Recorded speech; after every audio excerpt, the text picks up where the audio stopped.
तेवर और सख्त होते जा रहे हैं। आपको यह बता दें कि शनिवार को किसानों ने प्रेस कॉन्फ्रेंस करते हुए किसान नेताओं ने आंदोलन को और तेज करने की चेतावनी दी। किसान नेताओं की ओर से कहा गया कि यूनियन के नेता 14 दिसंबर को भूख हड़ताल करेंगे। किसान नेता कमलप्रीत पन्नू ने कहा कि सरकार तीनों कृषि कानूनों को वापस ले, हमें संशोधन मंजूर नहीं है, हम सरकार से बातचीत से इनकार नहीं करते हैं।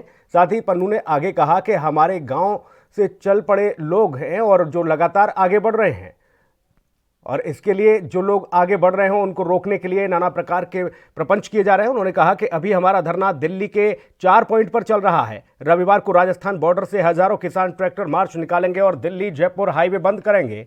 साथ ही पन्नू आगे कहते हैं कि 14 दिसंबर को सभी किसान नेता सिंघू बॉर्डर पर भूख हड़ताल पर बैठेंगे। केंद्र हमारे आंदोलन को विफल करना चाहता है, लेकिन हम इसे शांतिपूर्वक जारी रखेंगे। हमने प्रेस कॉन्फ्रेंस में ये बात बता दी है कि जब सरकार हमारे साथ बातचीत करेगी, जैसे पहले हमने किया है, तो हमने उसके कानूनों में जो कमियां हैं वो गिनाई थी। अगर वो हमें बैठक के लिए बुलाते हैं, हम बैठक में जाएंगे और जो और कमियां हैं जहाँ और उसमें जो क्लाज है जो हमारे खिलाफ है, जो किसानी को ख़त्म करना चाहते हैं, हम उस पर भी किंतु परंतु करेंगे। इतने करेंगे कि जितने उसके क्लॉज हैं उन क्लॉज को ख़त्म कराने की बात करेंगे। जो बीच वाले रास्ते की आप बात करते हैं कि ये ले लें ये छोड़ दें, ये कानून ऐसे हैं, ये तीनों इंटरलिंक्ड हैं, जो पहले वाला दूसरे से, दूसरे वाला तीसरे से। जितनी देर तक ये तीनों ख़त्म नहीं होते उतनी देर तक हमारी ज़मीनों की बचने की गारंटी नहीं है। लेकिन आप ही लोगों की तरफ से डिफरेंसेज आते हैं। कुछ किसान नेता कहते हैं कि एमएसपी मान लिया जाए और एमएसपी पे खरीदारी सुनिश्चित हो जाए तो बात खत्म है। नहीं, ऐसे नहीं है। जितनी हमारी ये जथेबंदियां हैं, 32 जथेबंदियां हैं, इसमें 8 जथेबंदियां और शामिल है, 40 जथेबंदियां हैं संयुक्त मोर्चे की। ये 40 जथेबंदियों की एक राय है। जो एमएसपी की बात हम करते हैं उसमें कहते हैं कानून बने, जो कोई भी खरीदार हमारी फसल को सपोर्ट प्राइस से कम खरीदे, उस पर कार्रवाई होनी चाहिए। ये कानून की मांग कर रहे हैं हम, तो इसके साथ मांग कर रहे हैं कि सभी फसलों की 3 नए कृषि कानूनों पर कुछ किसान संगठनों और केंद्र सरकार के बीच खींचतान जारी है। किसान रविवार को जयपुर दिल्ली हाईवे के जरिए दिल्ली चलो अभियान चलाएंगे, तो दूसरी तरफ केंद्र की सत्ता पर आसीन भारतीय जनता पार्टी किसानों को कृषि कानूनों के फायदे से अवगत कराने के लिए देश में करीब 700 जगहों पर चौपाल लगाने के कार्यक्रम शुरू करने जा रही है। इस बीच आंदोलन भारतीय किसान यूनियन के राष्ट्रीय प्रवक्ता जो लगातार आंदोलन कर रहे हैं राकेश टिकैत ने बीजेपी पर इस अभियान पर सवाल उठाया है। उन्होंने कहा है कि बीजेपी को यह चौपाल कानून लाने से पहले लगानी चाहिए थी। अगर बीजेपी ने ऐसा किया होता तो उसे देश के किसानों की ज़रूरतें और मांग समझ में आती और आज ऐसी स्थिति पैदा नहीं होती। टिकैत ने कहा है कि 700 चौपाल से कुछ होने वाला नहीं है। बीजेपी को देश भर में 7000 चौपाल लगाने चाहिए। इस मौके पर उन्होंने किसानों समेत अन्य लोगों की भी लगातार आवाज़ को उठाया।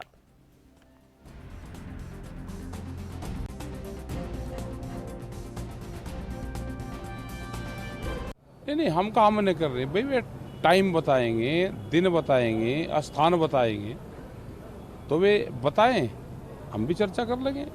जो कोऑर्डिनेशन कमेटी है वो उसमें बात कर लेंगे। वे उनको बताएं, सब उनके संपर्क में है, वे बताएं। हरियाणा के मंत्री हैं दुष्यंत चौटाला, आज वो मिले थे नरेंद्र सिंह तोमर से। उन्होंने कहा है कि सेंटर भी बात करने के लिए तैयार है और ये आशा जताते हैं कि 24 से 48 घंटे में फाइनल राउंड किसानों और सेंटर के बीच में होगा। कैसे देखते हैं आप सर? नहीं, अगर फाउल राउंड पे होने की बात है तो हम तो ठीक है कि होना चाहिए। ये जो गतिरोध है दूर होना चाहिए और सरकार अगर इस उस पर आ रही है कि भाई हम बिल वापसी लेंगे और किसानों की जो डिमांड है उसको मानेंगे, तो किसान कहाँ पीछे है। सारे के सारे जो फार्म लीडर्स हैं वो एक फास्ट करेंगे और एक ही स्टेज पे रहेंगे, इसके बारे में कुछ बताएं। अभी कल बात करेंगे उनमें, क्या उन्होंने आज कोई निर्णय लिया है क्या वहाँ फास्ट करेंगे तो ठीक है, एक दिन का। भारतीय किसान यूनियन के राष्ट्रीय प्रवक्ता राकेश टिकैत से जब पूछा गया कि सरकार कह रही है कि अल्ट्रा लेफ्ट और माओवादियों ने किसानों का आंदोलन हाईजैक कर लिया है, तो उन्होंने पूछा कहाँ है माओवादी, अगर सरकार को मिल रहे हैं तो हमें दे दें, हम खेतों में काम कराएंगे।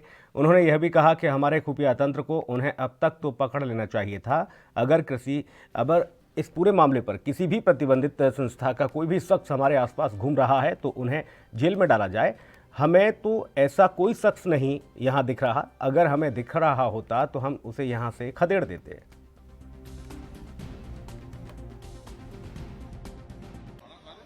तो ये जो देश विरोधी ताकतें हैं कि जो कहा जा रहा है कि वामपंथी और इन सब का जो है धीरे धीरे कब्जा होता जा रहा है, वो प्रभावित कर रही है। तो क्या ये कह रहा कि कहाँ है वे?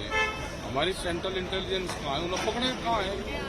अगर उन संगठनों पे देश में बैन लगा हुआ है तो अगर उसके लोग यहाँ पर घूम रहे तो उनको जेलों में डाल रहे। ऐसा मीडिया रिपोर्ट्स भी आई हैं कि इंटेलिजेंस इनपुट ये भी है कि बहुत सारे जो खालिस्तानी लोग हो गए, वामपंथी हो गए, जिनको जो देश की एंटी नेशनल एक्टिविटीज में रहते हैं, उनको वो जो है इस प्रोटेस्ट में जो है ना अपना कब्जा कर रहे हैं। यहाँ तो नहीं मिला कोई हमें भी मिलवा उनसे, हम भी तो तलाश कर रहे हैं। हमें 15 दिन हो गए, मिला ही नहीं कोई। तो अगर कोई मिलवाओ, अगर मिले कहीं तो हमें तो देख लगे ना कि उनके क्या विचार है, मिलवाओ हमें। तो अगर इस तरीके का कोई भी बात आपके उसमें आएगी तो फिर आप पुनः बाहर निकाल देंगे। अगर ऐसा देश विरोधी कोई लोग आएंगे तो बाहर निकाल देंगे, हमें मिलवाओ। किसान आंदोलन के बीच हरियाणा के उप मुख्यमंत्री दुष्यंत चौटाला ने केंद्रीय मंत्री राजनाथ सिंह और केंद्रीय मंत्री पीयूष गोयल से मुलाकात की। मुलाकात के बाद दुष्यंत चौटाला ने अपनी मुलाकात के बारे में जानकारी दी और किसान आंदोलन पर कहा कि बातचीत से ही समाधान निकलेगा। इतना ही नहीं, चौटाला ने कहा कि मुझे उम्मीद है कि किसान यूनियन और केंद्र के बीच आपसी सहमति है और हम इस मसले को बातचीत के जरिए सुलझा लेंगे। उन्होंने कहा कि मुझे उम्मीद है कि अगले 28 से 40 घंटे में एक और बातचीत होगी और कुछ निर्णायक बयान सामने आ सकते हैं। आपको बता दें कि हरियाणा में जेजेपी और बीजेपी गठबंधन की सरकार है और निर्दलीय विधायक सोमवीर सांगवान के समर्थन वापस लेने के बाद हरियाणा की सरकार पर अब लगातार खतरा बना हुआ है। अब ऐसे में चौटाला और केंद्रीय मंत्री की मुलाकात के बाद अलग अलग तरीके के कयास भी लगाए जा रहे हैं। देखिए, 6 दौर की लंबी बातचीत किसान संगठनों के लीडर्स में और सेंट्रल गवर्नमेंट में रही है और मैं होपफुल हूँ जिस तरीके से चर्चा केंद्र सरकार कर रही है कि वो भी चाहती है कि इस पे नतीजे निकले और जिससे किसानी का भी लाभ हो।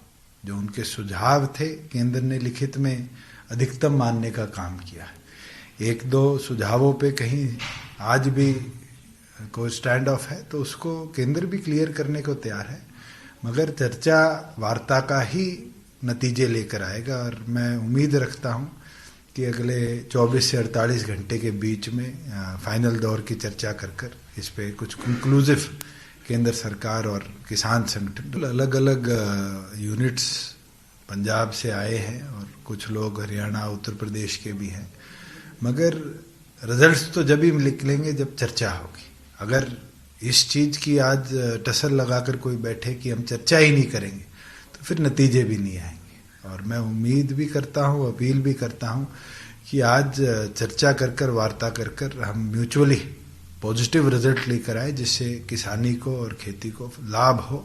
और मुझे लगता है केंद्र ने जब लिखित में आश्वासन अलग अलग बिंदुओं पर दिया है तो उसमें किसानी को अच्छी मजबूती मिलती है। और अगर केंद्र एमएसपी लिखित में देने को तैयार है तो फिर किसानी की वो जीत है। जो लड़ाई थी जिससे ये संघर्ष शुरू हुआ, मेरा ये मानना है ये उसकी जीत। देखो, केंद्र सरकार में बैठे लोग पॉजिटिव हैं, वो बात करना चाहते हैं, उनकी ओर से प्रपोजल्स लिखित में भी जारी हैं। अब तो यूनियंस के ऊपर है कि वो जो लीडर्स हैं वहाँ 40-42 लोग जो चर्चा करने आते हैं वो अपनी सहमति एक एक बिंदु पर जहाँ बन रही है या जहाँ नहीं बन रही वो केंद्र के आगे रख पाए। और कोई अमेंडमेंट एडिशनल चाहते हैं केंद्र से उस पर चर्चा करे कि केंद्र सरकार उन चीजों के ऊपर गंभीर हो सकती है। देखिए, हमारी ओर से प्रदेश के बॉर्डर्स पर जितने फार्मर्स एजिटेशन पे बैठे हैं 1200 के आसपास हमारे अलग अलग कर्मचारी सिविल एडमिनिस्ट्रेशन के हैं, चाहे वो रेड क्रॉस के हो, डॉक्टर्स हो, सफाई कर्मचारी हो।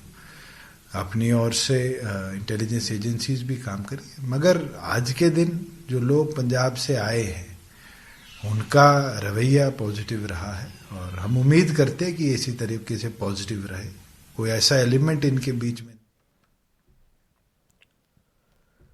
किसान आंदोलन में वामपंथियों और माओवादियों की घुसपैठ के बयानों पर राजनीति गर्मा गई है। केंद्रीय मंत्री पीयूष गोयल ने आंदोलन के माओवादियों और वामपंथियों के हाथों में चले जाने की बात कही थी और इस पर किसान संगठनों ने कहा है कि अगर ऐसा है तो केंद्र उन लोगों को सलाखों के पीछे डाले। वहीं भारतीय जनता पार्टी की पूर्व सहयोगी और पंजाब के प्रमुख राजनीतिक दल शिरोमणि अकाली दल ने भी इस पर नाराजगी जाहिर की है।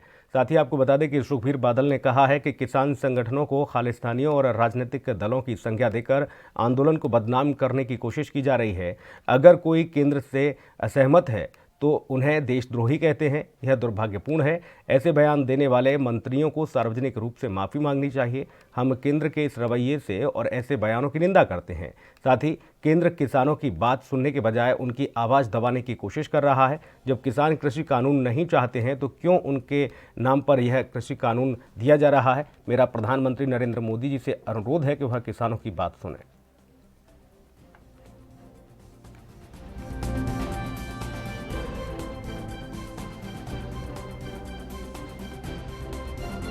ਸੈਂਟਰ ਦੀ ਸਰਕਾਰ ਦਾ ਜਿਹੜਾ ਮੈਂ ਦੇਖ ਰਿਹਾ ਰਵੱਈਆ ਉਹ ਆਵਾਜ਼ ਨੂੰ ਕੁਚਲਣ ਤੇ ਲੱਗੇ ਹੈ। ਕਿਸਾਨ ਕੀ ਚਾਹੁੰਦੇ ਹੈ? ਕਿਸਾਨ ਨਹੀਂ ਚਾਹੁੰਦੇ ਜਿਹੜੇ ਤਿੰਨ ਕਾਨੂੰਨ। ਜੇ ਸੈਂਟਰ ਦੀ ਸਰਕਾਰ ਕਹਿੰਦੀ ਹੈ ਕਿ ਤਿੰਨ ਕਾਨੂੰਨ ਕਿਸਾਨਾਂ ਦੇ ਹੱਕ 'ਚ ਹੈ,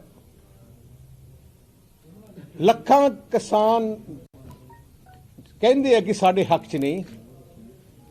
ਕਾਨੂੰਨ ਬਣਾਏ ਜਾਂਦੇ ਆ ਜਨਤਾ ਦੀ ਸੇਵਾ ਕਰਨ ਵਾਸਤੇ, ਜਨਤਾ ਨੂੰ ਦੀ ਖੁਸ਼ੀ ਵਾਸਤੇ, ਜਨਤਾ ਨੂੰ ਅੱਗੇ ਉਹਨਾਂ ਦੀ ਤਰੱਕੀ ਵਾਸਤੇ।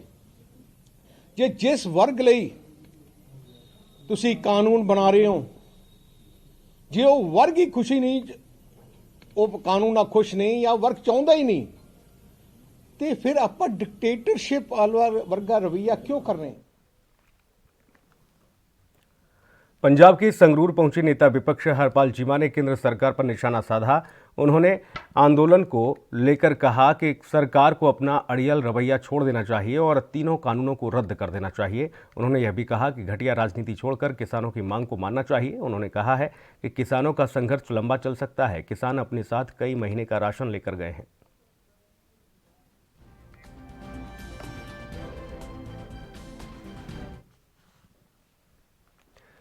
किसानों का आंदोलन दिन प्रतिदिन बढ़ता जा रहा है। किसान दिल्ली से सटे बॉर्डरों पर डटे हुए हैं और कृषि कानूनों को रद्द करने की मांग कर रहे हैं।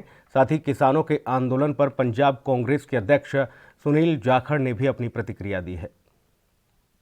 से आंदोलन चल रहा है, पहले पंजाब तक केंद्रित था और मैं समझता हूँ ये किसानों की उस समय की सबसे बड़ी भूल थी कि ये अगर तभी आके जहाँ से ये सारा जिसे उद्गम स्थान कहते हैं, the fountain head of all this evil, ये जो बुराई निकल के सामने आई है, ये यहाँ दिल्ली से चली है, बीजेपी के हेडक्वार्टर से, आरएसएस के हेडक्वार्टर से, या बम्बई या अहमदाबाद जहाँ कॉरपोरेट हाउसेस बैठे हैं, इन्होंने खिचड़ी पका के ये जो जहर बीजा है हिंदुस्तान की फिजा के अंदर, ये अगर आके दिल्ली दरबार के दरवाजे पहले दिन खटकाए होते तो मैं समझता हूँ केंद्र सरकार को सदन के अंदर बिल लाने से रोका जा सकता था।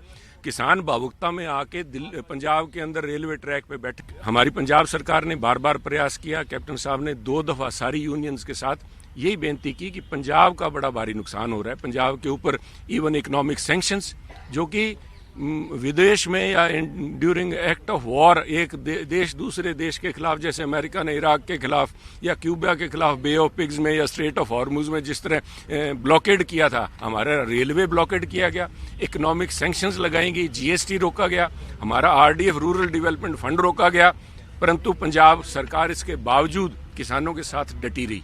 और आज जब किसान सही अपने मौके पे आके बैठे हैं तो मैं समझता हूँ केंद्र सरकार अपने सत्ता के अहंकार के घोड़े से उतर के आज उनसे बात करने को तैयार हुई है। ये पहली। उधर शिवसेना नेता संजय राउत ने किसानों के आंदोलन को लेकर कहा कि किसानों के आंदोलन को बदनाम करने की कोशिश की जा रही है।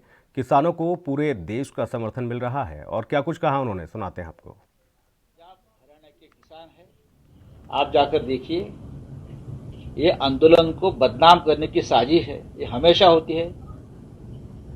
सरकार उस आंदोलन में अब तक फूट नहीं कर सके, उसमें स्प्लिट नहीं कर सकी।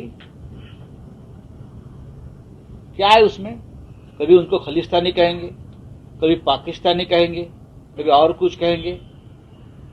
वो किसान है। किसानों का आंदोलन अब उत्तर प्रदेश में भी तेज होता जा रहा है। किसानों ने कई टोल प्लाजा फ्री कर दिए और इसके पहले उत्तर प्रदेश के एडीजी प्रशांत कुमार ने बताया कि किसानों के प्रदर्शन में कोई भी अराजक तत्व शामिल न हो, इसके लिए पुलिस बल तैनात किया गया है और इस पर भी निगाह रखी जा रही है। सार्वजनिक आंदोलन प्रभावित न हो, हमें यह भी सुनिश्चित लगातार करना है और हम कर रहे हैं। जो कि असामाजिक तत्व परेशानी पैदा करने की कोशिश कर रहे हैं, उनसे निपटा जाए।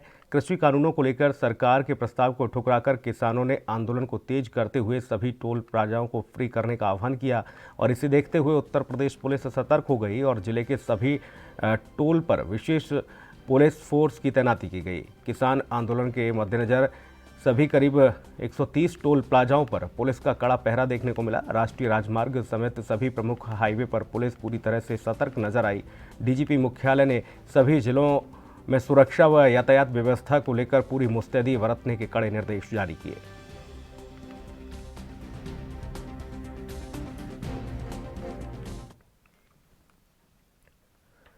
किसान आंदोलन को देखते हुए फतेहाबाद के हरियाणा पंजाब बॉर्डर पर गांव ब्राह्मणवाला के पास पुलिस फोर्स तैनात कर पूरी तरह से नाकेबंदी कर दी गई। फिलहाल ब्राह्मणवाला बॉर्डर पर आवाजाही बिल्कुल ठप है और पुलिस की ओर से बैरिकेड लगाकर सड़क पर सुरक्षा व्यवस्था बढ़ा दी गई है। हालांकि इसको लेकर पुलिस अधिकारी बोलने से बच रहे हैं। मौके पर तैनात डीएसपी सुभाष चंद्र ने बताया कि सुरक्षा की दृष्टि के चलते ये बैरिकेडिंग की गई है।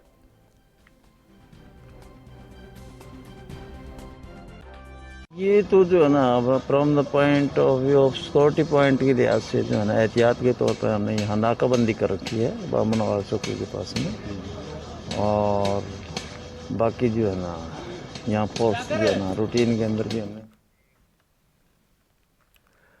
पंजाब के संगरूर खरौनी में किसानों ने जाम लगा दिया और उनका आरोप है कि हरियाणा सरकार उनका रास्ता रोकने की कोशिश कर रही है, इसलिए रास्ते में बड़े पत्थर लगाए जा रहे हैं। और इसके साथ ही उन्होंने कहा है कि वह दिल्ली की ओर कूच कर रहे थे, तभी उनका रास्ता रोका जा रहा है।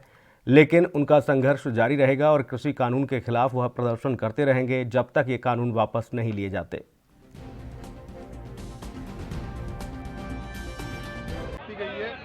जो कि अज टोल प्लाजा जो हरियाणे वाले सी वो फ्री करवाने सी, उस वास्ते इन्होंने सवेरे सवेरे बैरीकेडिंग कर दी ताकि पंजाब वालों जिन्हें आने वाले सी सारे का रास्ता रोकया जा सके। उस वास्ते उन्होंने सानू सवेरे ही पता लग्या, उस टाइम सारिया संगतां इकट्ठियां हो गई सी, बैरीकेडिंग खोल रहे हैं।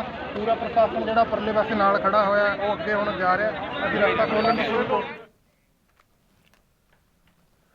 किसानों के संघर्ष में पंजाब से किसानों के काफिले आए दिन रवाना होते हैं और दिल्ली के लिए, और इसी कड़ी में दिड़वा से दिल्ली संघर्ष में शामिल होने के लिए किसानों का एक बड़ा काफिला बैंड बाजों के साथ रवाना हुआ, जिसमें महिलाएं, बुजुर्ग और नौजवान भी शामिल रहे। साथ ही फौजी बैंड की धुन पर केंद्र सरकार के खिलाफ प्रदर्शन करते हुए किसानों ने कहा कि हम अपने हक को लेकर ही वापस लौटेंगे। बैंड बाजे नाल जी देखो, मोदी दबण दे लग्या लोकां नूं भी असीं पता नहीं ये वापस मुड़ जाणगे जां अक थक के हो जाणगे, पर ये पंजाबी लोग ने ये कदे ना कदे थके ने ना कदे अक्के ने, ये तो हमेशा चढ़दी कला विच रहिंदे ने। ये रौला पा के जांदे ने, उत्थे शांतमई ढंग नाल जिहड़ी अपनी मंग मंगदे ने वो मना के आउणगे। ਤਾਂ ਇਹ ਕਹਿਣਾ ਚਾਹੁੰਦੇ ਹਾਂ ਜੀ, ਅਸੀਂ ਰੋਜ਼ ਦੀ ਰੋਜ਼ ਇੱਥੋਂ ਅੱਜ 3 ਟਰਾਲੀਆਂ 3 ਟਰੱਕ ਭਰ ਕੇ ਜਾ ਰਹੇ ਹਾਂ। ਰੋਜ਼ ਦੀ ਰੋਜ਼ ਜਾਂਦਾ ਹੈ, ਮਗਰ ਦੁੱਧ ਦੀ ਵੀ ਗੱਡੀ ਜਾ ਰਹੀ ਹੈ, ਰਾਸ਼ਨ ਵੀ ਜਿਹੜਾ ਸਮਾਨ ਹੁੰਦਾ ਹੈ ਉਹ ਤਾਂ ਉੱਥੇ ਘੱਟ ਹੈ ਨਹੀਂ, ਪਰ ਜਿਹੜੀ ਸੰਗਤ ਬੈਠੀ ਹੈ ਉੱਥੇ ਉਹਦੇ ਵਾਸਤੇ ਸਾਨੂੰ ਸਾਰਾ ਸਮਾਨ ਪਹੁੰਚਾਉਣਾ ਪੈਂਦਾ ਹੈ। ਗੱਜ ਵੱਜ ਕੇ ਐਨ ਅਸੀਂ ਢੋਲ ਵਜਾ ਕੇ ਚੱਲਿਆ, ਚੋਰੀਓ ਨਹੀਂ ਜਾ ਰਹੇ। ਮੋਦੀ ਨੂੰ ਪੁੱਛਾਂਗੇ ਜਾ ਕੇ ਵੀ ਕੀ ਕਰ ਰਹੇ ਤੂੰ, ਨਹੀਂ ਤਾਂ ਕਾਲੇ ਕਾਨੂੰਨ ਵਾਪਸ ਲੈ ਲੈ, ਤੇ ਨਹੀਂ ਅਸੀਂ ਫਿਰ ਆ ਰਹੇ ਹਾਂ। ਜਿਹੜੀ ਬਹੁਤ ਲੰਮੇ ਸਮੇਂ ਤੋਂ ਬਹੁਤ ਵੱਡਾ ਸੰਘਰਸ਼ ਕਿਸਾਨ ਯੂਨੀਅਨ ਵੱਲੋਂ ਤੇ ਸਾਰੀਆਂ ਸੰਸਥਾਵਾਂ ਵੱਲੋਂ ਚੱਲ ਰਿਹਾ ਦਿੱਲੀ ਦੇ ਵਿੱਚ ਆਪਣੇ ਹੱਕ ਸੱਚ ਦੀ ਲੜਾਈ ਲੜਨ ਦੇ ਲਈ ਦਿੜਬੇ ਦੇ ਵਿੱਚੋਂ ਰੋਜ਼ ਦੀ ਤਰ੍ਹਾਂ ਕਈ ਗੱਡੀਆਂ ਜਾਂਦੀਆਂ ਨੇ। ਅੱਜ ਵੀ ਕਈ ਗੱਡੀਆਂ ਦਾ ਤਿਆਰ ਆ, ਆਪਣੇ ਗੱਦੇ ਵੀ ਆਪ ਕਰਾ ਕੇ ਤਿਆਰ ਤੇ ਲੰਗਰ ਵੀ ਆਪ ਤਿਆਰ ਕਰਾ ਕੇ। ਉੱਥੇ ਜਿੰਨਾ ਚਿਰ ਮੋਦੀ ਨੀਵਾਂ ਹੋ ਕੇ ਨਹੀਂ ਸੰਗਤਾਂ ਦੇ ਸਾਹਮਣੇ ਆਉਂਦਾ, ਉਹਨਾਂ ਚਿਰ ਦਿੜਬੇ ਦੀ ਸੰਗਤ ਵੱਲੋਂ ਲੰਗਰ ਵੀ ਸੰਗਤਾਂ ਵੀ ਰੋਜ਼ ਦੀ ਤਰ੍ਹਾਂ ਜਕਾਰਾਂ ਦੀ ਗੂੰਜ ਦੇ ਵਿੱਚ ਬੈਂਡ ਬਾਜਿਆਂ ਦੇ ਨਾਲ ਅਸੀਂ ਜਾਇਆ ਕਰਾਂਗੇ। ਉਹਦਾ हरियाणा में होने वाले निकाय चुनाव को लेकर राजनीतिक दलों ने अपनी अपनी तैयारियां तेज कर दी हैं और इसको लेकर अब बीजेपी की एक महत्वपूर्ण बैठक देखने को मिली। आपको बता दें कि इस बैठक में बीजेपी के प्रदेश अध्यक्ष ओपी धनखड़ सहित कई बड़े नेता मौजूद रहे। इस बैठक में उम्मीदवारों को लेकर चर्चा की गई। बैठक के बाद बीजेपी के प्रदेश अध्यक्ष ओपी धनखड़ ने अपने बयान में कहा कि कई सीटों पर सहमति बन चुकी है और साथ ही धनखड़ ने जानकारी देते हुए यह भी बताया कि जेजेपी के साथ गठबंधन में ही इन चुनावों में लड़ा जाएगा, जिसके लिए सीटों का बंटवारा भी किया जा चुका है। आपको ये बता दें कि सोनीपत, पंचकुला और अंबाला नगर निगम के साथ रेवाड़ी नगर परिषद, नगर पालिका सांपला, धारूहेड़ा, उकलाना में चुनाव होने हैं और इसको लेकर 27 दिसंबर को मतदान होगा और 30 दिसंबर को परिणाम घोषित होंगे। इस बैठक में हमने 3 नगर निगम सोनीपत, पंचकुला और अंबाला, 1 नगर परिषद रेवाड़ी और 1 नगर पालिका सांपला, इन पर हमने विचार विमर्श किया और कुछ निर्णय किए हैं। 2 नगर पालिकाएं धारूहेड़ा और उकलाना, ये जननायक जनता पार्टी चेयरमैन के नाते लड़ेगी और पंचकुला, अंबाला, सोनीपत, रेवाड़ी और सांपला ये भारतीय जनता पार्टी चेयरमैन के नाते लड़ेगी। यूपी के मैनपुरी के भारतीय किसान यूनियन के पदाधिकारी सैकड़ों संख्या में किसानों के साथ धरने में शामिल होने के लिए लखनऊ आगरा एक्सप्रेसवे पर पहुंचे। वहां पर तैनात पुलिस फोर्स ने उन्हें रोक दिया, जिससे किसान गुस्से में आ गए और किसानों ने थाने का घेराव कर दिया, जिसके बाद वहीं पर सरकार के खिलाफ नारेबाजी करते हुए धरना देना शुरू कर दिया। इसके बाद जिला प्रशासन ने इन लोगों को समझाइश दी और प्रदेश के राज्यपाल के नाम पर उपजिलाधिकारी रतन वर्मा को एक मांग पत्र सौंपकर इस आंदोलन को शांत कराया गया। हमारी मांग ये है कि एमएसपी को, जो न्यूनतम समर्थन मूल्य सरकार द्वारा घोषित है, उसको किसान की खरीद की गारंटी दी जाए कि इससे कम पर आपका अनाज या उत्पादन नहीं खरीदा जाएगा। दूसरा ये है कि मंडियों को विधिवत चालू रखा जाए, जिससे कि अगर हमारे साथ कोई गड़बड़ी करता है। कृषि कानूनों को लेकर किसानों की तरफ से दिल्ली में संघर्ष किया जा रहा है और किसानों को समर्थन देने के लिए आपको ये बता दें कि पंजाब के मुक्तसर साहिब में समर्थन देने का एक अनोखा तरीका सामने आया, जहां पर एक दूल्हे ने गाड़ी पर किसान यूनियन का झंडा लगाया है और दुल्हन ने अपने हाथों पर किसान एकता जिंदाबाद की मेहंदी लगाई। दूल्हे का कहना है कि कृषि कानूनों को लेकर उनमें आक्रोश है।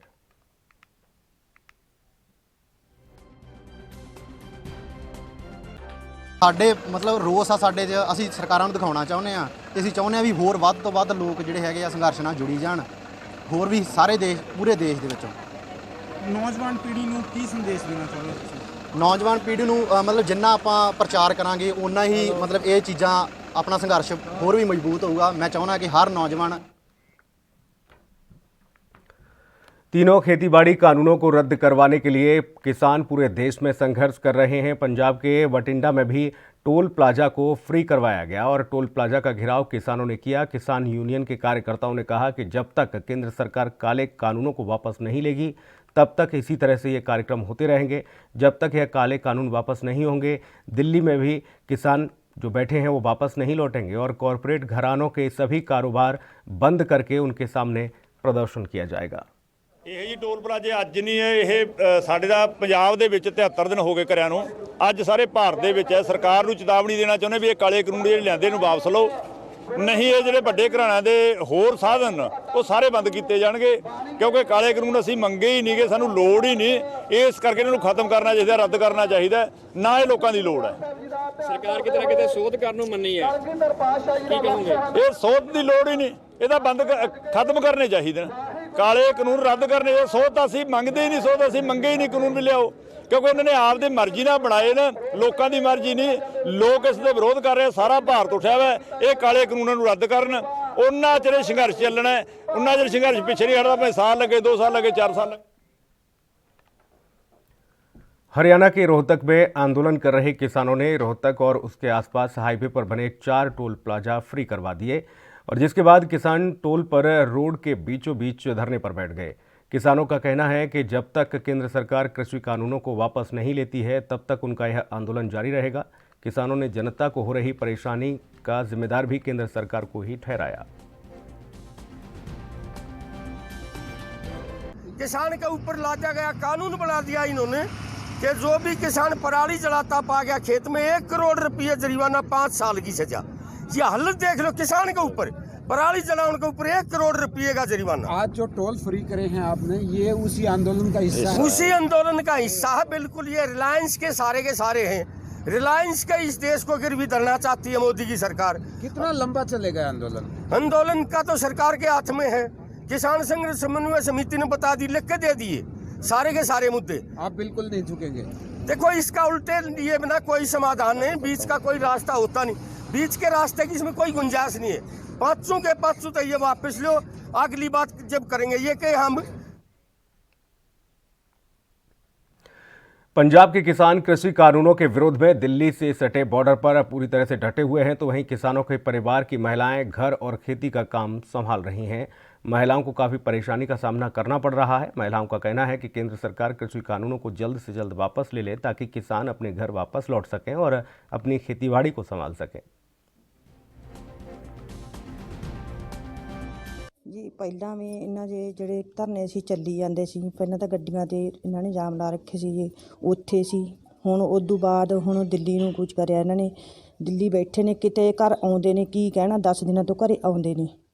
ਉਦੋਂ ਬਾਅਦ ਹੁਣ ਖੇਤੀ ਦਾ ਕੰਮ ਵੀ ਸਾਡੇ ਸਿਰ ਤੇ ਪੈ ਰਿਹਾ ਹੈ, ਘਰ ਦੀ ਕਬੀਲਦਾਰੀ ਵੀ ਸਾਡੇ ਸਿਰ ਤੇ ਪੈ ਰਹੀ ਆ। ਬਸ ਜਿਹੜੀ ਹੁਣ ਚੱਲੀ ਜਾਂਦਾ ਕੰਮ ਜੀ ਉਹ ਚਲਾਈ ਜਾਂਦੇ ਆ, ਆਪ ਹੀ ਔਖੇ ਔਖੇ ਹੋ ਕੇ ਆਪ ਹੀ ਚੱਲੀ ਜਾਂਦੇ। ਵੀ ਜਿੰਨਾ ਚਿਰ ਅਸੀਂ ਇੰਨਾ ਹੀ ਕਹਿੰਦੇ ਆ ਵੀ ਇਹਨਾਂ ਨੂੰ ਸਰਕਾਰ ਨੂੰ ਵੀ ਛੇਤੀ ਤੋਂ ਛੇਤੀ ਇਹ ਜਿਹੜਾ ਇਹਨਾਂ ਨੇ ਕਾਲਾ ਕਾਨੂੰਨ ਲਾਗੂ ਕੀਤਾ ਉਹ। ਮੇਰੇ ਹਸਬੈਂਡ ਆਰਮੀ ਦੇ ਵਿੱਚ ਨੇਗੇ, ਉਹਨਾਂ ਨੂੰ 2.5-3 ਮਹੀਨੇ ਹੋ ਚੁੱਕੇ ਗਿਆ ਨੂੰ, ਅਤੇ ਜਦੋਂ ਦੇ ਲਗਾਤਾਰ ਧਰਨੇ ਚੱਲ ਰਹੇ ਨੇ ਡੈਡੀ ਮਤਲਬ ਧਰਨਿਆਂ 'ਤੇ ਜਾਂਦੇ ਨੇ ਜੀ। ਅਤੇ ਹੁਣ ਜਦੋਂ ਦਾ ਮਤਲਬ ਦਿੱਲੀ ਦਾ ਧਰਨਾ ਸ਼ੁਰੂ ਹੋਇਆ ਡੈਡੀ ਗਏ ਆ, ਵਿੱਚ ਦੀ ਆ ਜਾਂਦੇ ਆ, ਪਰ ਜਿਹੜੀ ਘਰ ਦੀ ਰਿਸਪੋਂਸੀਬਿਲਟੀ ਆ ਉਹ ਸਾਡੇ 'ਤੇ ਹੈ ਜੀ। ਬਸ ਅਸੀਂ ਗੌਰਮੈਂਟ ਨੂੰ ਇਹੀ ਰਿਕੁਐਸਟ ਕਰਦੇ ਹਾਂ ਵੀ ਜਿਹੜੇ ਮਤਲਬ ਉਹਨਾਂ ਨੇ ਕਾਨੂੰਨ ਲਾਗੂ ਕੀਤੇ ਨੇ ਉਹ ਜਲਦੀ ਤੋਂ ਜਲਦੀ ਜਿਹੜੇ ਹੈਗੇ ਵਾਪਸ ਲੈ ਲੈਣ, ਤਾਂ ਕਿ ਜਿਹੜੇ ਕਿਸਾਨ ਨੇਗੇ ਉਹ ਆਪੋ ਆਪਣੇ। खबर यूपी के लखीमपुर से है। किसानों ने 12 दिसंबर को टोल प्लाजाओं को फ्री करने का आह्वान किया था और इसके तहत किसानों ने पूरी तैयारी भी पहले से कर रखी थी। किसानों की तैयारी के उलट पुलिस ने भी अपनी तैयारी दिखाई और इसी के तहत यूपी में पुलिस ने कई किसान नेताओं को हिरासत में लेना शुरू किया। सबसे पहले संगठन के कार्यवाहक प्रदेश अध्यक्ष श्यामू शुक्ला को उनके घर से खैरागढ़ इंस्पेक्टर के द्वारा हिरासत में लेकर कोतवाली खैरागढ़ ले जाया गया। उसके बाद संगठन के कार्यकर्ता प्रवीण सिंह, रजक मिश्रा सहित कई अन्य कार्यकर्ताओं को भी हिरासत में लिया गया।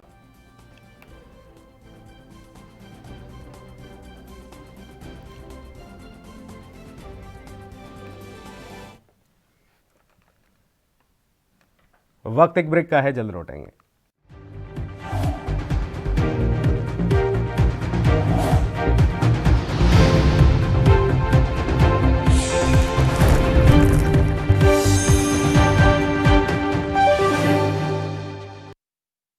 भूपेश बघेल सरकार के विकास हितैषी फैसलों से छत्तीसगढ़ नए मकाम गढ़ता जा रहा है। कोरोना संकट के बावजूद जीएसटी कलेक्शन में बढ़ोतरी, लॉकडाउन में सर्वाधिक स्टील उत्पादन का रिकॉर्ड, एमएसएमई प्रमोशन एवं डेवलपमेंट में छत्तीसगढ़ देश में नंबर 2। छत्तीसगढ़ में 464 से ज्यादा स्टार्टअप्स को मिली मान्यता। छत्तीसगढ़ को best emerging startup ecosystem state घोषित किया गया।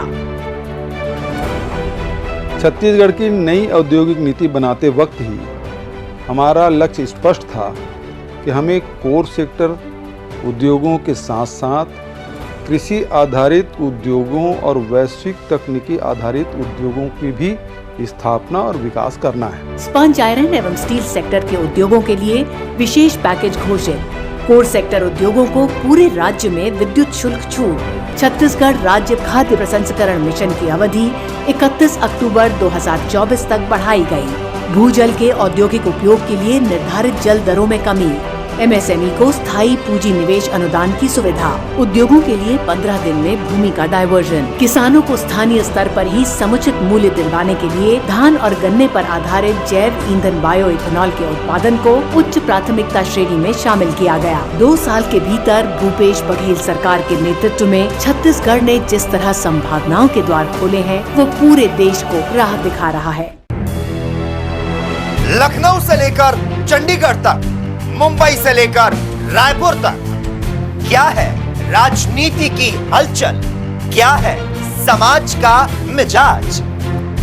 राजधानी लाइव, हमारी नजर, आपका फैसला, हर रोज सुबह 8 बजे सिर्फ ANP न्यूज पर।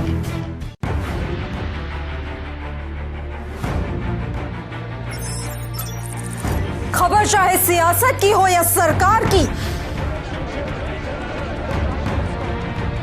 खबर चाहे भ्रष्टाचार की हो या गुनहगार की, दिन भर में क्या रहा देश जगत का हाल, किस मुद्दे ने बनाई किसकी सरकार, रखते हैं हम।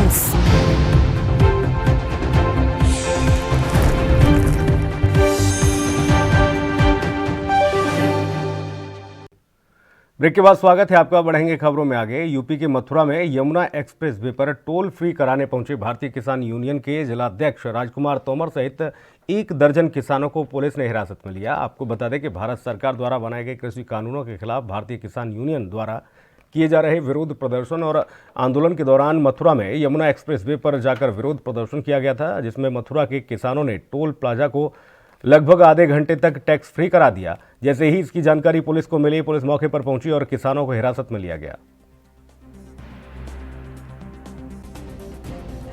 देखिए, हम लोगों की ये रणनीति रही है कि सबसे पहले किसानों से, उनके जो नेता हैं उन लोगों से निरंतर हम लोगों का संवाद बना हुआ है और उन लोगों को जो पक्ष है हम लोगों का निरंतर हम लोग उनको बता भी रहे हैं। कुछ किसानों की तरफ से ये बात आई हुई थी, किसान नेताओं की तरफ से, कि टोल पर आएंगे, टोल को फ्री कराएंगे।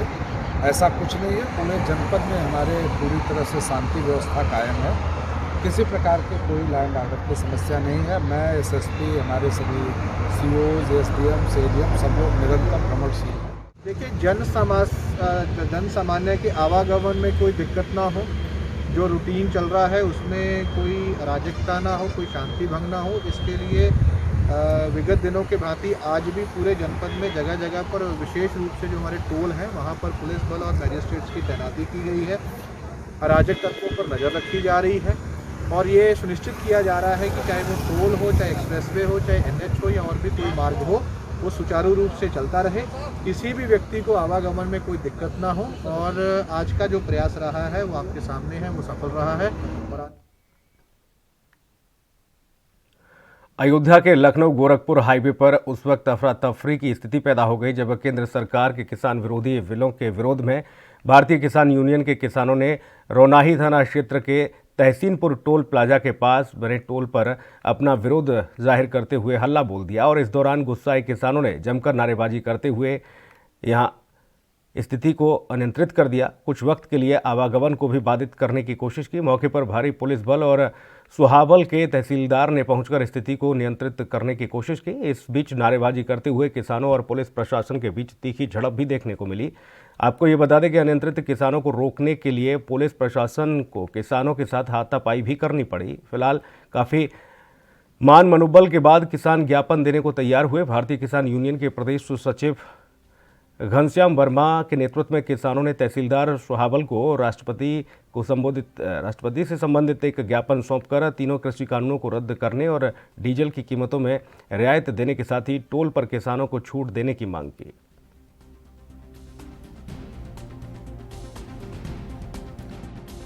बहुत स्पष्ट कहना चाहता हूं कि मैं इतनी ताकत में नहीं था कि 8 लेन का टोल फ्री कर पाऊं।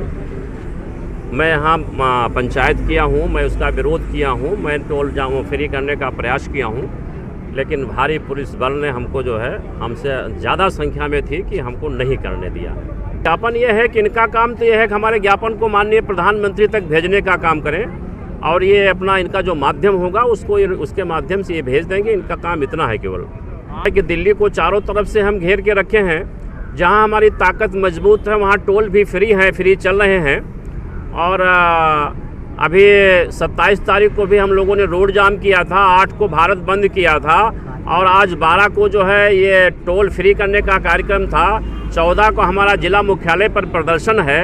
चूँकि ये राष्ट्रीय स्तर का आंदोलन चल रहा है और दिल्ली को चारों तरफ से घेर कर बैठे हैं हम, तो जो भी डायरेक्शन हमारा होगा वो केंद्रीय कमेटी से होगा और केंद्रीय कमेटी के हिसाब से हम आंदोलन को रूपरेखा उसकी तैयार करते रहेंगे। आंदोलन करते की पहले से तैयारी थी, जो कॉल थी उस हिसाब से हम लोग काफ़ी यहाँ पर पुलिस बंदोबस्त किए थे। आप देख रहे हैं यहाँ सभी अधिकारी हैं और यहाँ मजिस्ट्रेट भी है। यहाँ पर पीएससी और पीजी स्क्वाड और अग्निशमन दस्ता सब कुछ हमारी तैयारी मुकम्मल थी।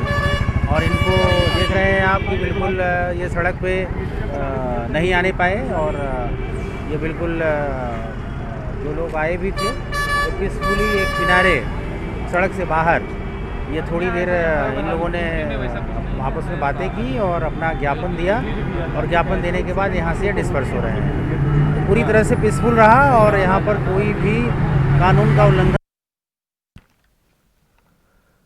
पंजाब में किसानों का प्रदर्शन जारी है। पटियाला से राजपुरा जाने वाले रोड पर स्थित रिलायंस मॉल को किसानों ने चारों ओर से घेर लिया और किसान जत्थेबंदियों के साथ महिला किसानों ने भी प्रदर्शन में हिस्सा लिया। रिलायंस मॉल के बाहर धरना दिया गया और प्रदर्शनकारी किसानों ने जमकर मोदी सरकार के खिलाफ नारेबाजी की। ਇਹ ਰਿਲਾਇੰਸ ਦਾ ਮਾਲ ਪਹਿਲਾਂ ਵੀ ਘਿਰਿਆ ਸੀ, ਇਹ ਹੋਮ ਡਿਲੀਵਰੀ ਕਰਦੇ ਤੇ ਇਸ ਕਰਕੇ ਅੱਜ ਪੱਕੇ ਤੌਰ ਤੇ ਬੰਦ ਕਰਤਾ। ਇਹਨੂੰ ਉਦੋਂ ਤੱਕ ਬੰਦ ਰੱਖਾਂਗੇ ਜਦੋਂ ਤੱਕ ਸਾਡੇ ਕਾਨੂੰਨ ਵਾਪਸ ਨਹੀਂ ਹੋਣਗੇ, ਉਦੋਂ ਤੱਕ ਇਹਨੂੰ ਜਾਮ ਰੱਖਾਂਗੇ। ਟੂਲ ਪਲਾਜ਼ੇ ਸਾਰੇ ਬੰਦ ਰੱਖਾਂਗੇ, ਰੇਲ ਦੀਆਂ ਪਟੜੀਆਂ ਵੀ ਰੋਕਾਂਗੇ। ਹੁਣ ਆਲ ਇੰਡੀਆ ਦੀਆਂ ਰੋਕਾਂਗੇ, ਪਹਿਲਾਂ ਇਕੱਲੇ ਪੰਜਾਬ ਦੀਆਂ ਦੀਆਂ ਤੇ ਟੂਲ ਪਲਾਜ਼ੇ ਮਾਲ। किसानों के आंदोलन के 17वें दिन भी यह आंदोलन यूं ही बरकरार रहा। किसानों ने सरकार के प्रस्ताव को अस्वीकार करते हुए अपने आंदोलन को और तेज करने की बात कही है और इसी के तहत किसानों ने देश भर में टोल प्लाजाओं को फ्री करने का आह्वान किया। इसके तहत कई टोल प्लाजा तो फ्री हो गए तो वहीं कई जगह पर इसका कोई असर दिखाई नहीं दिया। आपको बता दें कि अपने वाहनों के साथ टोल प्लाजा पर कैश की लाइन में भी लोग लगते नजर आए।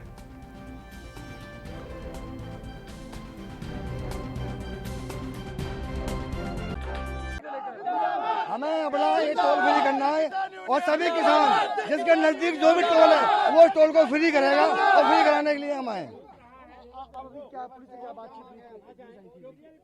हमारी इस तरह की कोई बातचीत नहीं हुई। जो हमारा कमिटमेंट है, जो हमने ऐलान किया था, हम आप उस ऐलान के साथ हैं।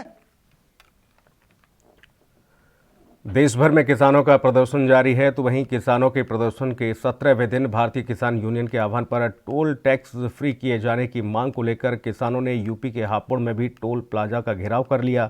आपको बता दें कि किसानों ने भारी पुलिस बल के बीच यहां पर टोल को फ्री किया।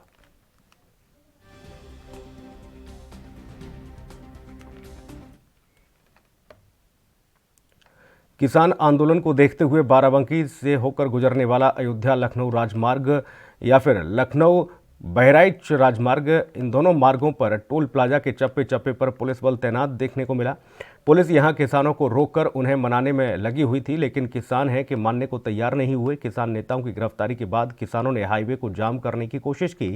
हालांकि पुलिस किसानों को लगातार मनाने के लिए जद्दोजहद करती नजर आई, मगर किसान सड़कों पर लेट लेट कर अपना प्रदर्शन जारी रखते नजर आए।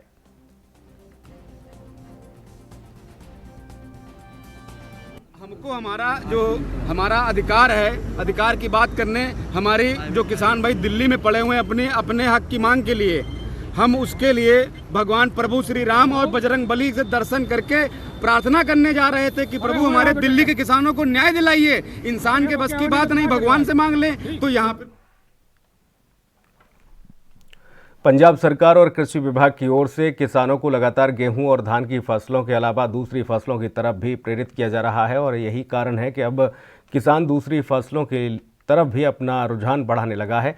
तो वहीं आपको बता दें इसी कड़ी में मानसा के गांव भेड़ी वाधा में लगभग 600 एकड़ ज़मीन पर शिमला मिर्च की बिजाई की जा रही है और इसके अलावा हरे मटर और खरबूज और अन्य सब्जियों की भी बिजाई हो रही है। दरअसल किसान यहां पर शिमला मिर्च की खेती को मुनाफे की खेती मानते हैं, लेकिन फसल का मंडीकरण नहीं होने से नाराज़गी भी जताते हैं। गौरतलब है कि पंजाब में ज़्यादातर किसान गेहूं और धान की बिजाई करते हैं, लेकिन अब किसान दूसरी फसलों की तरफ भी अपना रुख बढ़ा रहे हैं।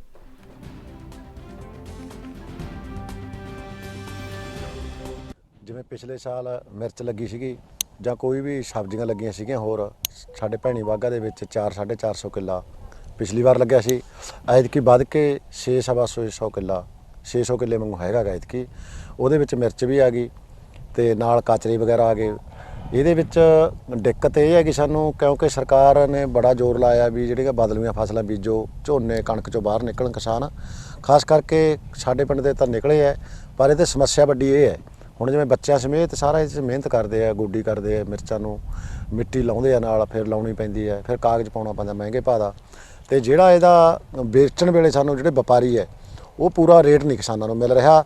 ਕਿਉਂਕਿ ਜੇ ਸਰਕਾਰ ਇਹਦਾ ਮੰਡੀਕਰਨ ਕਰਦੇ, ਮੰਡੀਕਰਨ ਵਰਜ ਬਣਾ ਦਿੰਦੀ ਹੈ, ਨਾਲੇ ਸਰਕਾਰ ਨੂੰ ਪੈਸਾ ਮਿਲੂ ਤੇ ਨਾਲੇ ਜਿਹੜੇ किसान में।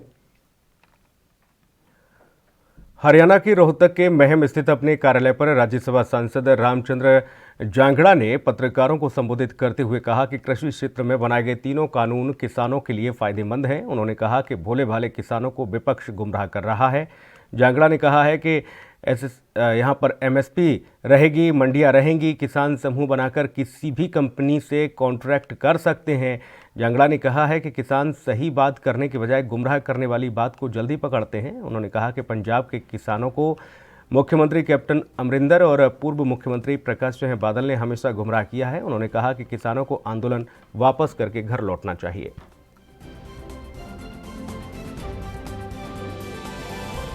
उसको एक राज्य से दूसरे राज्य में ले जाने के लिए भी स्वतंत्रता दी गई है कि जहां उसको लगे मेरा फसल का उचित भाव वहां पर मिल रहा है, वहां भी वो ले जा सकता है। लेकिन विपक्षी दलों ने किसान को भ्रमित करके और उसको आंदोलन की राह के ऊपर खड़ा कर दिया, जिसके कारण आज देश में एक चिंताजनक हालत है। तो हम आज प्रेस के माध्यम से अपने किसान भाइयों से यही कहना चाहते हैं कि प्रधानमंत्री नरेंद्र मोदी जी का जो विज़न है वो किसान को परंपरागत खेती से छोड़कर प्रगतिशील खेती की तरफ ले जाना चाहते हैं। और उनका दूसरा जो मकसद है कि फसल की गुणवत्ता हो, विविधता हो और अंतर्राष्ट्रीय मानक पर हमारी फसल पूरी तरह से विश्व स्तरीय गुण की हो। हरियाणा में नगर निगम चुनाव की रणभेरी बज चुकी है और बीजेपी रणनीति बनाने में जुट गई है। आपको बता दें बीजेपी ने उम्मीदवारों को लेकर चर्चा की है, जिस पर हमारे संवाददाता ने बीजेपी के हरियाणा प्रदेश अध्यक्ष OP धनखड़ से भी खास बातचीत की। क्या कुछ रहा इस बातचीत में आपको सुनाते हैं। को लेकर बीजेपी ने चिंतन मंथन किया, काफी लंबे दौर तक बैठक रही। क्या निकल के आया, कितने नामों पे फाइनल हुए हैं, इसी पर प्रदेश अध्यक्ष ओम प्रकाश धनखड़ हमारे साथ है। सर, काफी लंबी बैठक रही, मुख्यमंत्री भी शामिल रहे, कई केंद्रीय मंत्री भी शामिल थे और स्पीकर भी शामिल थे। क्या कितने नामों पे मोहर लगी, कहाँ कहाँ मोहर लगी? देखिए, पंचकूला मेयर के नाते से हमने कुलभूषण गोयल जी को और यहाँ के 16 पार्षदों के टिकट फाइनल कर दिए और इसी प्रकार से सोनीपत में जो मेयर के नाते से ललित बत्राजी 15 पार्षदों के टिकट फाइनल कर दिए। सांपला के चेयरपर्सन के नाते जो है हमने दोनों वाइफ ऑफ नवीन भारती की उसको शुरू कर दिया है। हमारी धारूहेड़ा और उत्तराखंड की बीजेपी को की है और रेवाड़ी और सोनीपत में रेवाड़ी और अम्बाला जो किसका भी हमारा जिसमें बाकी है वो एक दिन में कहाँ पेच फंस गया रेवाड़ी और अम्बाला में? कई नाम आ गए या कोई और कोई मजबूरी, क्या बात है? रेवाड़ी में पहले उन्होंने कहा था कि हम पार्षद का चुनाव बिना सिंबल के लड़ना चाहते हैं, क्योंकि वो परिषद है नगर निगम में, तो हमारा पहले फैसला। आज उन्होंने कहा कि नहीं, हम चुनाव जो है सिंबल पर लड़ना चाहते हैं, तो उनका होमवर्क नहीं था। तो मैंने कहा फिर एप्लीकेशन मांगी और कल का दिन एप्लीकेशन मांगने में रखी और परसों दोपहर तक अपनी एक्सरसाइज का करा देंगे तो फाइनल करेंगे। सबको रोका है। और अम्बाला में भी कुछ अभी निर्णय ऐसा लग रहा था कि कुछ स्थानों का पार्षदों का कि इसमें थोड़ा और अभी अध्ययन की जरूरत है, सर्वे की जरूरत है, वो कर रहे हैं। सर कब तक फाइनल हो जाएगा? क्या विषय रहेगा, क्या मुद्दे रहेंगे सर बीजेपी के लिए, क्योंकि अब इस समय किसान आंदोलन चरम पर है, तो इसका भी कोई प्रभाव रहने वाला इन चुनावों पर? अपने शहरों को कैसे कैसे रहने कैसे उनकी स्वच्छता है वो स्वच्छता देश में ऊपर आए। मतलब सबसे बड़ा मुद्दा दुनिया का है कि कौन सा नगर कितना जीने योग्य है, लाइव सिटी। तो कहते हैं ऑस्ट्रेलिया में कि 26 वर्षों से वो नंबर जीने योग्य रहने योग्य। तो ऐसे ही हम अपने शहरों को, जैसे कई वर्षों से हम देख रहे हैं कि इंदौर जो है वो स्वच्छता में हमारे भी कुछ नगर करनाल का नंबर आया, तक का नंबर आया। तो कैसे हम अपने को ऊपर ले जाएँ सब प्रकार अच्छा हो, जीने योग्य उसका बहुत सारी चीज़ें शामिल हैं, उसमें अच्छा हो, स्मार्ट सिटी की तरफ आगे बढ़े। ऐसे सर किसान आंदोलन का कोई प्रभाव रहेगा इन चुनावों का? किसान संगठनों का जो आंदोलन है उसके बारे में मैं ये कहूँगा कि सरकार ने इनकी सारी बातें मांगी जी। अब जरूरत इस बात की है कि किसान भाइयों की तरफ से विजय हो गई जी, क्योंकि उन्होंने जितने भी सुझाव दिए थे उन्होंने केंद्र सरकार ने स्वीकार किए हैं। और विजय के बाद मुझे लगता है कि विजय उत्सव बनाकर हमको अब अपना आंदोलन जो है पूर्ण करना चाहिए, क्योंकि अभी जो बाकी बातें चली रही हैं वो सारी बाकी बातें तो इस प्रकार की हैं जो राजनीति की हैं कि आंदोलन लंबा कीजिए। वो बातें इस प्रकार की हैं कि जिसमें दूसरे कुछ तत्व आ गए हैं, जिसकी सफाई भी किसान संगठनों को देनी पड़ी है कि हम उस मुद्दे पर नहीं। तो इस नाते से अब किसान आंदोलन की जितनी भी मांगे थी तो केंद्र सरकार ने सभी मांगों पर सहमति जताई। ये बहुत बड़ी बात है, बहुत संवेदनशीलता से सुना। शुक्रिया। तो ये थे प्रदेश अध्यक्ष ओम प्रकाश धनखड़, जिन्होंने कहा कि अभी जो कुछ नामों पे मोहर लगी है और आने वाले 1-2 दिन में सभी नाम फाइनल कर दिए जाएंगे। उसके बाद तुरंत ये जो लिस्ट है ये जारी हो जाएगी। तो ये थे प्रदेश अध्यक्ष ओम प्रकाश धनखड़, जिन्होंने कहा है कि कई नामों पे मोहर लग चुकी है और जो नाम नहीं घोषित हुए उन पे आने वाले समय में जल्द ही नाम घोषित कर दिए जाएंगे। कैमरामैन करमवीर वालिया के साथ अभिषेक तक्षक, ANB न्यूज़। उधर पटियाला में वन विभाग में काम करने वाले कर्मचारियों ने शनिवार को पंजाब के मुख्यमंत्री निवास की ओर कूच किया। ये कर्मचारी सरकार से नियमितीकरण की मांग को लेकर प्रदर्शन कर रहे हैं। आपको बता दें, कर्मचारियों का कहना है कि वह पिछले लंबे अरसे से वन विभाग में अपनी सेवाएं दे रहे हैं, लेकिन अभी तक उन्हें नियमित नहीं किया गया है, जिसे लेकर उन्होंने सड़क पर आने को अब यह एक रास्ता अख्तियार किया है कि सड़क पर आकर अपनी आवाज़ उठाएंगे। उन्होंने कहा है कि वह अपनी मांगों को लेकर आए हुए हैं, अगर उनकी मांगें पूरी नहीं होती हैं तो वह संघर्ष तेज करेंगे।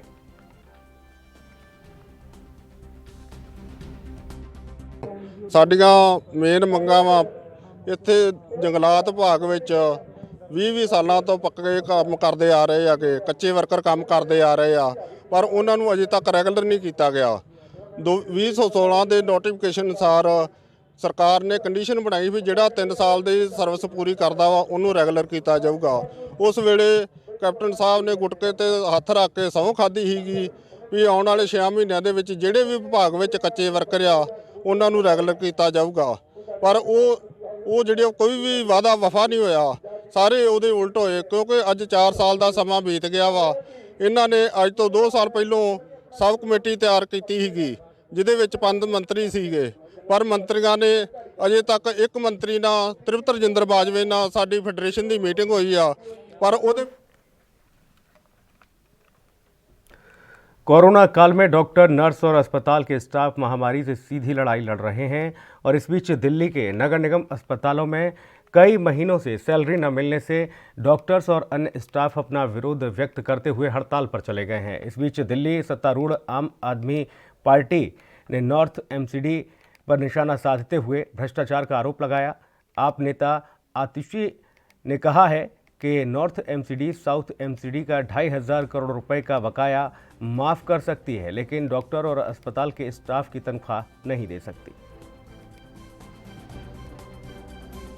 नॉर्थ MCD बार बार ये कहती है कि हमारे पास पैसा नहीं है, हमारे पास पैसा नहीं है कि हम अपने डॉक्टरों की तनख्वाह दे सकें, हमारे पास पैसा नहीं है कि हम नर्सिस की तनख्वाह दे सकें, हमारे पास पैसा नहीं है कि हम सफाई कर्मचारी की तनख्वाह दे सकें, लेकिन वही नॉर्थ एमसीडी 2,500 करोड़ का साउथ एमसीडी का जो किराए का बकाया था उसे माफ करके जीरो कर सकती है।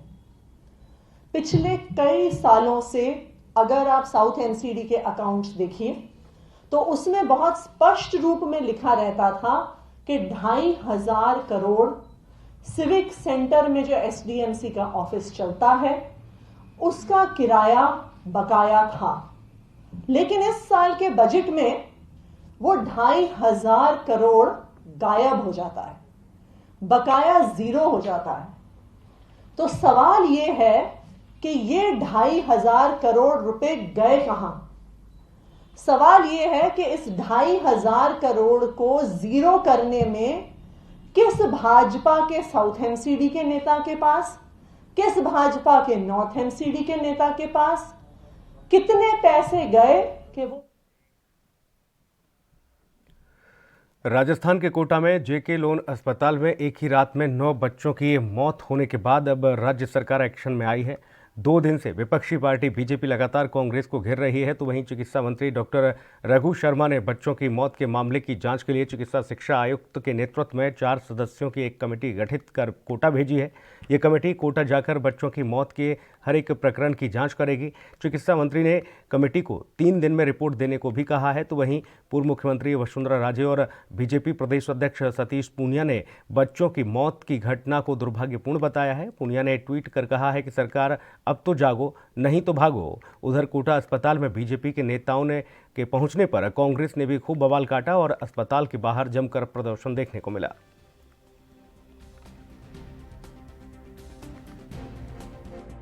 तो डॉक्टरों के पास भी आए, लेकिन नहीं एडमिट कब हुए थे शुरू से बताया। एडमिट तो हुआ था परसों हर 7 तारीख नॉर्मल डिलीवरी थी।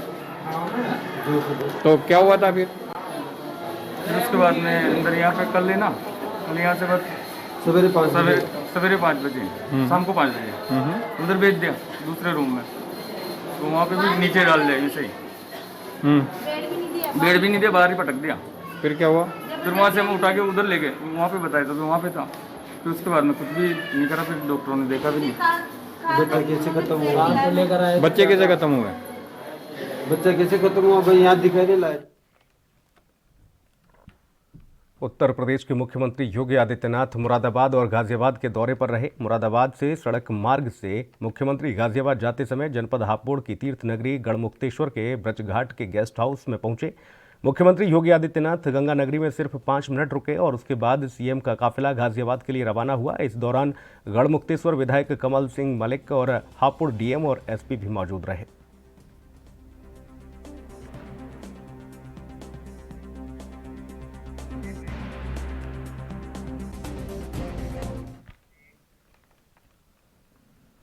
यूपी के मुखिया योगी आदित्यनाथ को एक बार फिर से व्हाट्सएप पर मैसेज भेजकर धमकी दी गई है। डायल 112 सेवा के व्हाट्सएप नंबर पर किसी सिरफिरे ने एक मैसेज भेजकर धमकी दी है। साथ ही पुलिस का कहना है कि केस दर्ज कर जांच की जा रही है। फिलहाल पड़ताल में नंबर आगरा के एक युवक का बताया जा रहा है। दोनों जिलों की पुलिस आरोपी की तलाश में जुटी है।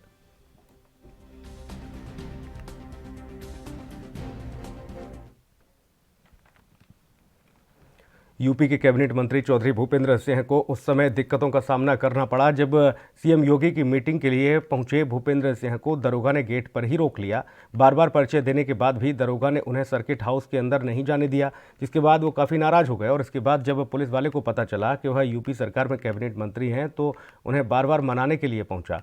आपको ये बता दें कि शनिवार को सर्किट हाउस में मुख्यमंत्री की जनप्रतिनिधियों के साथ बैठक थी, जिसमें वह शामिल होने के लिए पहुंचे थे।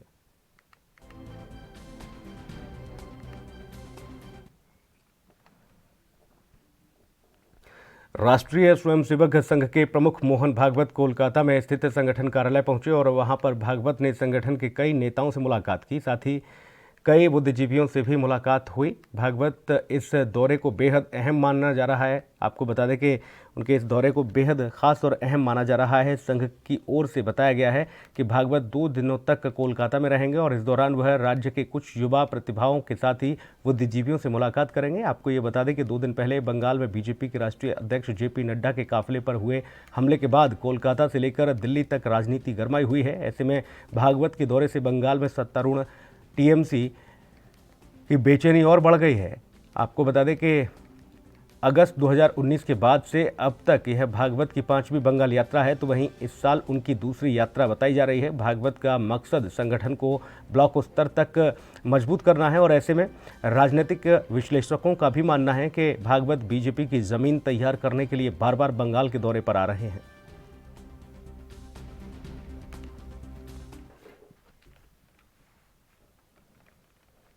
महाराष्ट्र के पूर्व मुख्यमंत्री और राष्ट्रीय कांग्रेस पार्टी के प्रमुख शरद पवार का आपको बता दें आज जन्मदिन है और पवार के 80वें जन्मदिन के मौके पर भारतीय राजनीति के कई बड़े नामचीन लोगों ने उन्हें बधाई दी और इस सूची में प्रधानमंत्री नरेंद्र मोदी के साथ ही महाराष्ट्र के वर्तमान मुख्यमंत्री उद्धव ठाकरे का भी नाम शामिल है।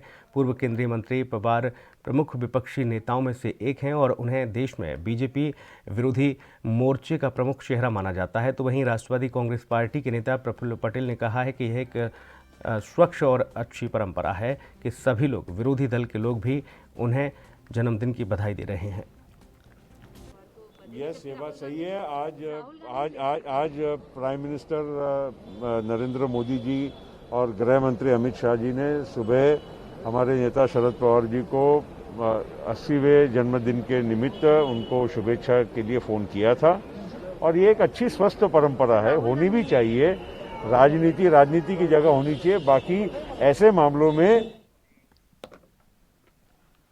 और इस बुलेटिन में इतना ही। नमस्कार।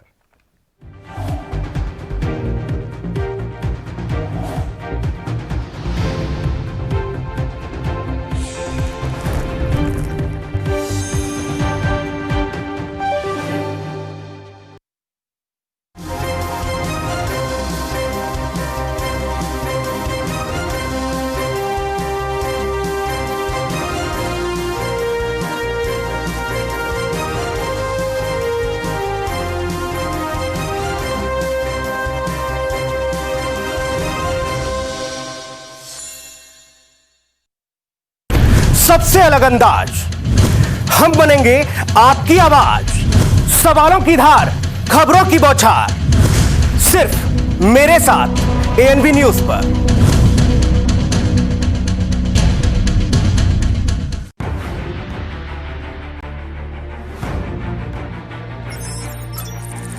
खबर चाहे सियासत की हो या सरकार की, खबर चाहे भ्रष्टाचार की हो या गुनहगार की, दिन भर में क्या रहा देश जगत का हाल, किस मुद्दे ने बनाई किसकी सरकार, रखते हैं हम सब पर नजर, पहुंचाते हैं हम हर खबर। हम हैं ANB न्यूज।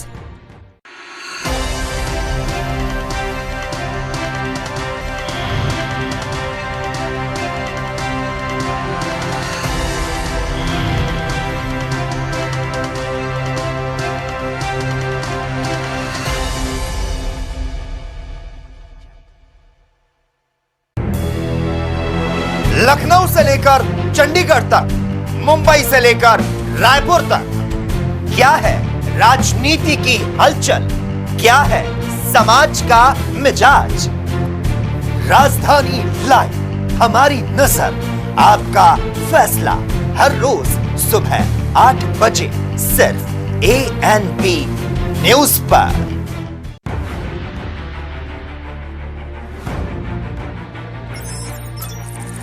खबर चाहे सियासत की हो या सरकार की, खबर चाहे भ्रष्टाचार की हो या गुनहगार की, दिन भर में क्या रहा देश जगत का हाल, किस मुद्दे ने बनाई किसकी सरकार, रखते हैं हम सब पर नजर, पहुंचाते हैं हम हर खबर। हम हैं ANB न्यूज।